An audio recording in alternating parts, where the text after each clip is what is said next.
Hey everybody, it's been a while. We apologize for not doing the video earlier, but this is an artifact based one, but since he shoot over there on those carrots, we look at our greenhouse, looks like a train wreck.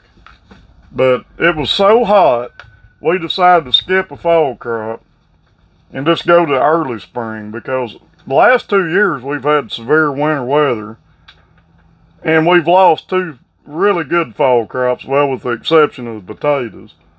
So, in fact, we even cut a lot of our greens and put them in the freezer. And forgive me, the sun's in my eyes. Me and Sissy had to switch sides here so we could get everything in frame better and get the lighting right. You're going to hear some traffic, of course, but at any rate. So this video, here I'm going to come in with another intro. I think you'll enjoy this. And then we're going to have the Stryker Ppint dilemma. And I'll have remarks at the end of the video. Okay, so I've got this all on my notes. And I'm getting ready. I've got 3 point types, and I'm going to equate to what these two guys, there's only two of them that are doing this, but we'll get into that later. This article is from Mysterious Origins, and it's a YouTube channel. You can pull it up and look for yourself. Mysterious Origins. And my friends in the Baja, coyotes, I think you're going to find this fitting for what you're finding down there. All right. So the southern tip of the Baja, there's a tribe. It's called the Pericu. Pericu. What does that mean in Spanish?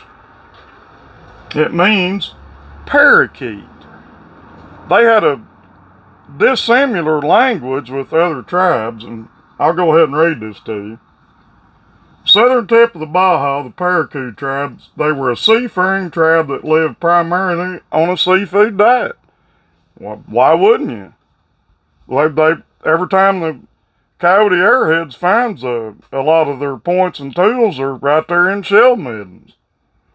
Pericu, as I said, means parakeet.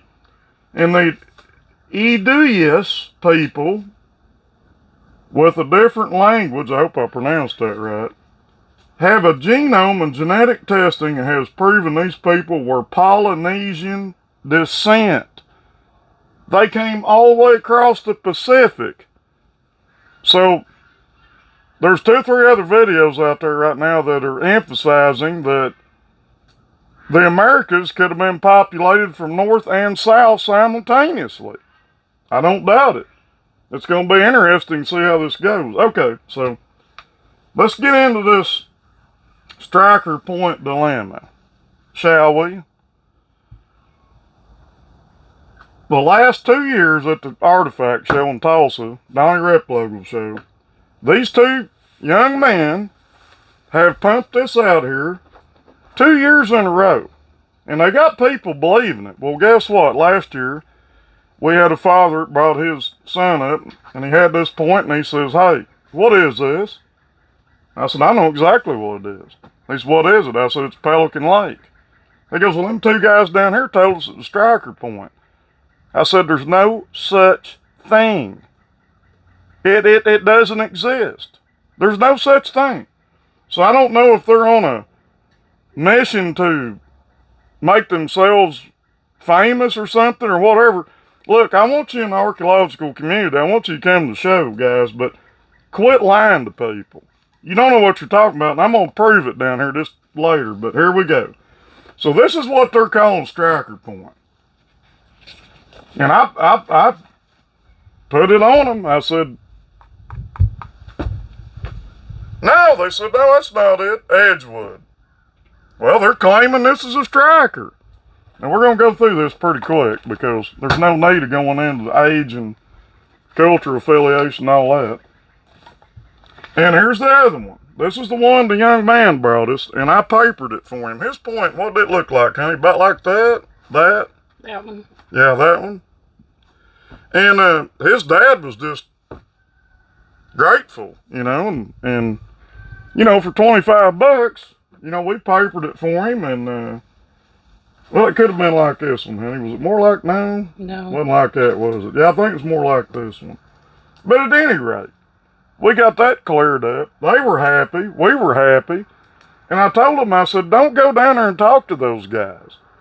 They don't know what the hell they're talking about.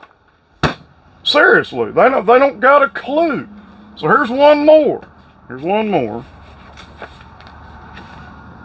that I proposed to them, and they shot all three of these down. This is a Fairland point.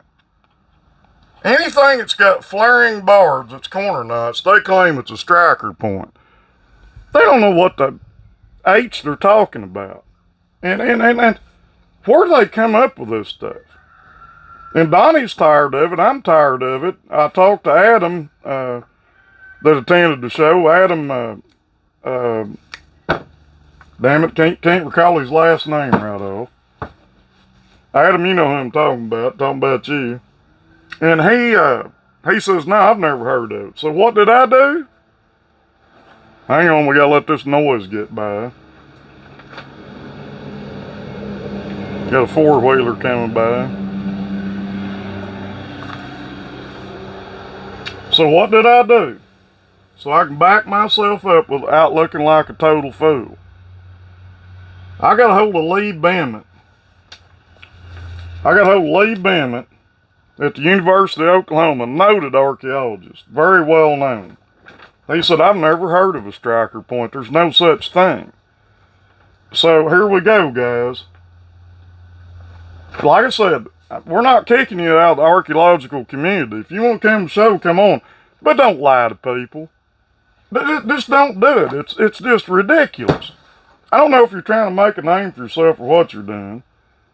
But at any rate, this is foolishness, and it needs to stop. And I know how to stop it, and I think Donnie and Adam knows how to stop it. And we're gonna put a stop to it. Let me look at my remarks here on my comments. Alright, get ready to show you on my phone if it'll pick up with all this glare. I don't know if it will, but here it is. Sissy, can you see that? Does it show up on your phone? No, not that good. Okay, let me get it down here. There you go. Get out of light. Is that better? Somewhat. Okay. Alright, guys. I papered this for Rick Neal to show. It's a Root Beer Edwards point that he found in the riverbed. And it had all those hinges on it, if you can see it. I only got a picture of one face of it. We put it on the scope, put it on the black light, everything it told us it was good. Okay, so he was happy with that, so I papered 2 points for him. This one, and I papered a Goshen for him. Which Goshens are not very prevalent in Oklahoma, but he was glad that, you know, he had one of those. And let me read you what Lee Ppint, I got him on the phone, and he, this is what he related to me on the phone. He said, I have seen several points and bifaces made of Root Beer Brown Edwards chert from Texas that have retained excessive flake terminations, meaning hinges, such as those on this one. Well, okay. Most of those, however, are from buried context where there had been little movement of the artifact. And this is evident in this point. In our mind, me and Donnie both, we think this thing hadn't been in the river long enough to detach the hinges. It washed out of a clay bank. So that explains a lot of this, you know. So I'm just grateful that Lee is involved with us, and I'm going to keep in contact with him. But here we go. He said, in this instant, it appears that there has also been at least 3 short flakes removed from the right tip. Well, that's resharpening edge that appear to be a different color than the main body of the artifact. Well, I'm sure it would, depending on when they resharpened it. Now, to get this may not be a resharpening. Are these recent chip removals possibly by river gravel impact? Question mark. I would think so. I think he's right. He said if so, then the artifact probably hadn't been in the river long enough to remove the flake terminations. There you go, bingo. Mystery solved. Lee backed us up 100%. We thought we knew what we were talking about. We just wanted to make sure.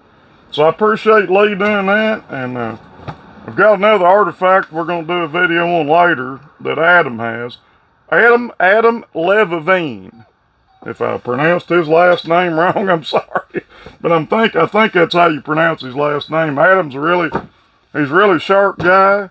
And he does his background research, and he's really sharp on this stuff. And I appreciate being able to know him, because he helps me a lot. So hope you guys found this informative. And we met some people at the show that are subscribed to our channel that really gave us a lot of, thumbs up. Hey, kudos. Glad you guys are doing this. We need it.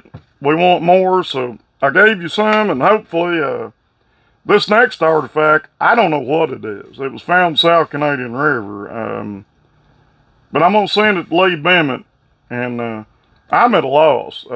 We thought we knew what it was, but honestly, I don't have a clue.